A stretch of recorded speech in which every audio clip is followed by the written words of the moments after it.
Okay, now what do you mean by hypothesis? Hypothesis means, see, from the previous understanding, so I might have some ideas in my mind related to any particular item that I'm going to study, maybe religion, like maybe domestic violence. I may say that domestic violence is because of alcoholism. I might have some experience, or I might have read some theory somewhere. So based on that, I will also make a conclusion, or I will make a generalization.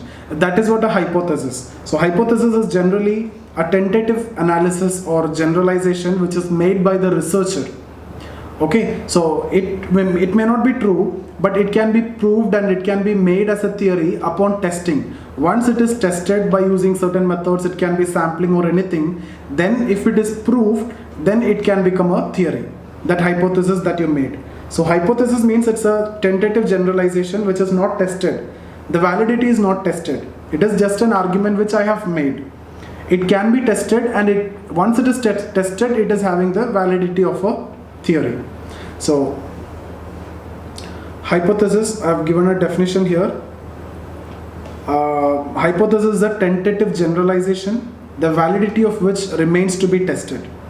In its most elementary stage, hypothesis may be a guess. It can be a guess. It may be an imaginative idea which become the basis of a research.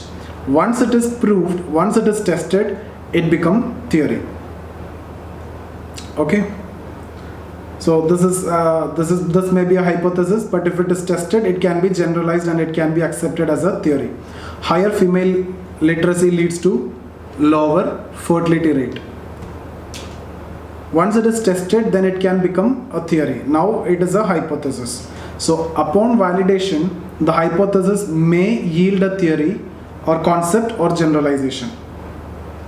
So hypothesis, see, those are sources. Hypothesis should reasonably show the interconnectedness between two or more variables. For example, a researcher observed that number of marital breakdown goes up as one observed rise in annual total income, okay, or crime rates are higher in slums than in other parts of urban area. So this is a hypothesis, and this can be a hypothesis. Number of marital breakdown is high when the income is high. Or you can simply say among upper class the marital breakdowns are high, or in slums crimes are high. So these are general statements, but if you can prove it by testing, then it can be generalized or it can become a theory. And this is what you call as deductive approach. First you make a hypothesis and then you go for testing and prove it and make it as a theory. It can be derived from a theory also. This generalization which you have made in the beginning itself could have been from a theory.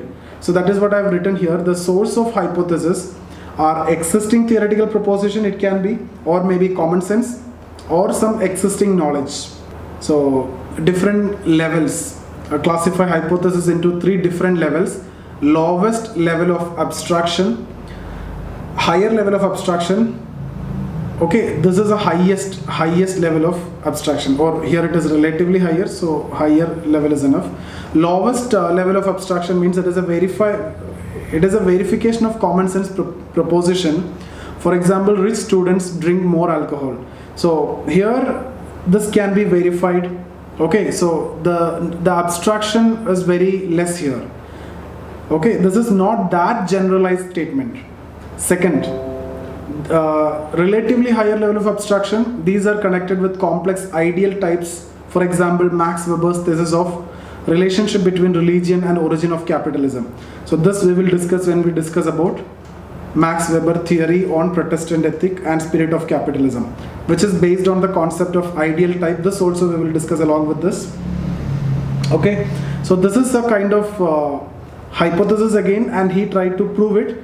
Because if you remember, okay, because actually in the beginning of this theory itself, he made a statement that most of the people in the modern Europe, okay, who are rich, who are entrepreneurs, who are technically very qualified people, all are coming from a particular religion, that is Protestantism. So he made this hypothesis first, that he said that there may be some correlation between Protestant ethic and also people becoming rich. From there, he identified ideal types, and I'll tell you what is ideal types, and he went for a comparative analysis and he proved it. So it is actually a hypothesis which is actually proved, and upon proving that hypothesis, it become a theory. So this is relatively higher level of abstraction. There is much more from here. And third, highest level of abstraction you will see when we discuss the theory of Parson. Okay, at this point of time, it may be difficult for me to explain also this highest level of abstraction, but once we're done with theory of Parson, you will understand what is that highest level of abstraction. Now there are some prerequisites for good hypothesis. Just read, these are very simple. It should be specific and precise. Okay, it should also direct the investigation on the right track. These are common things only. There is nothing sociological. Read, understand, write in paper. Okay, so this is the statement of hypothesis which is given at the start of testing a hypothesis is a null hypothesis, and the one which is adopted after rejection of such null hypothesis called alternate hypothesis. That name itself will tell you. So first what you are giving is actually the null hypothesis, and if it is rejected, and then it is alternate, the one which is adopted after rejection of null hypothesis is actually the alternate hypothesis. The testing will validate the hypothesis, then it will become a theory. Okay, so you can read the conclusion here. In case of sociological research, first thing is that since we are dealing with human beings, the main conclusion is this only: you cannot make scientific hypothesis, and it may not be able to prove scientifically also.